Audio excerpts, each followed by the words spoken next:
طيب نواصل اللي هو في اللي هو الانكسار.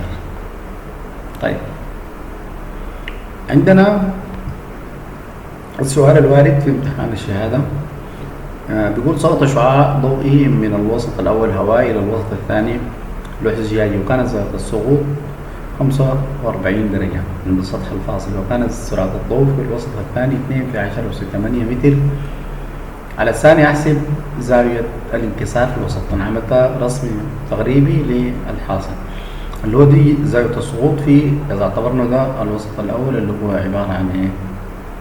عبارة عن هواء أو فراغ. ده لوح الزجاج. الزاوية اللي هنا دي اللي هو س دي بتمثل زاوية السقوط، ودي زاوية الانكسار داخل الوسط، ودي مطلوبة. دي الزاوية اللي هو المطلوبة اللي هو زاوية الانكسار داخل الوسط. طيب طيب الزاوية دي علاقتها ايه بمعامل الانكسار؟ عندنا علاقات لمعامل الانكسار.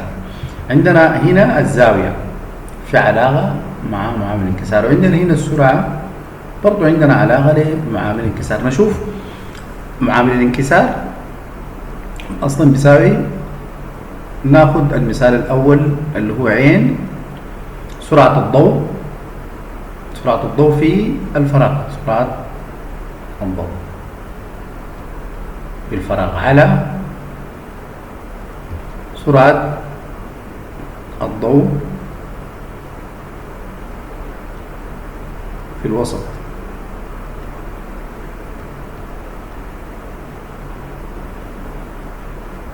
الفراغ سرعة الضوء ثابتة اللي هو 3 في 10 أس 8.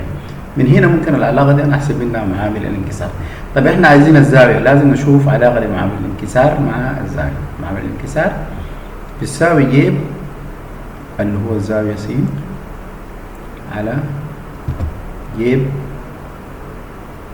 الزاوية س داش اللي هو المطلوب هنا. إذا نستفيد من العلاقة بتاعت السرعة نوجد منها معامل الانكسار بتاع الزجاج. نقول معامل الانكسار يساوي اللي هو سرعة الضوء في الفراغ. سرعة الضوء في الفراغ اللي هو عبارة عن 3 في 10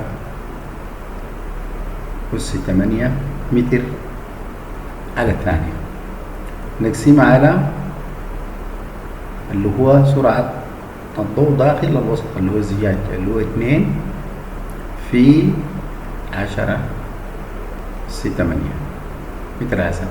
لو بنلاحظ السرعة هنا قلت ليه؟ لأنه داخل الوسط بيتغير الطول الموجي، لذلك بتقل سرعة الضوء. طيب الكلام ده بيساوي اللي هو 3 على 2 اللي هو بيساوي 1.5 من 10. 1.5 من 10 ده معامل الانكسار. جبنا من هنا ممكن نعوضه في المعادلة دي عشان نقدر نوجد الزاوية المطلوبة اللي هو الزاوية دي هي مطلوبة منها. نقول إذن معامل الانكسار اللي هو 1.5 من 10 هيساوي لي اللي هو جيب زاوية السقوط. زاوية السقوط الدولة اللي هو 45. الزاوية دي اللي هو الدولة اللي عبارة عن 45 درجة هيكون بيساوي جيب الزاوية 45 على اللي هو جيب الزاوية اللي هو س داش اللي هو المطلوب. طيب أقول 1.5 من 10 هيساوي اللي هو يجيب الزاوية 45. يجيب الزاوية 45 اللي هو عبارة عن 0.707. ده يجيب الزاوية 45 اللي هو جذري 2 على 2 أو 1 على جذر 2 مقسوم على اللي هو جيب س داش المطلوب. طيب نضرب ضرب تبادلي هيكون عندي 1.5 جيب س داش هيساوي ايه؟ هيساوي 0.707.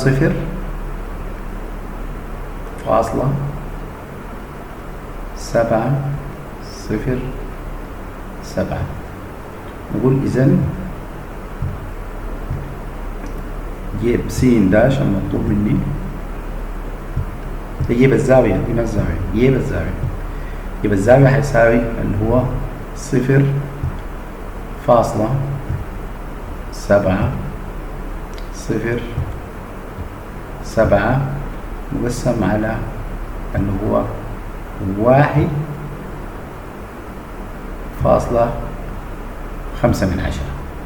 اللي هو ده بيديني اللي هو قيمة الجيب. لما أقسم الكلام ده إذا قسمته بالحاسبة بيساوي لي اللي هو 0.471. نقول إذن جيب اللي هو س داش ساوي الكلام اللي هو 0.471.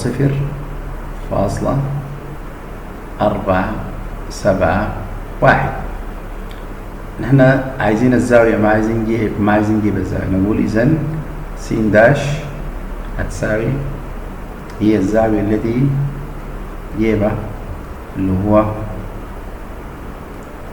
0.471.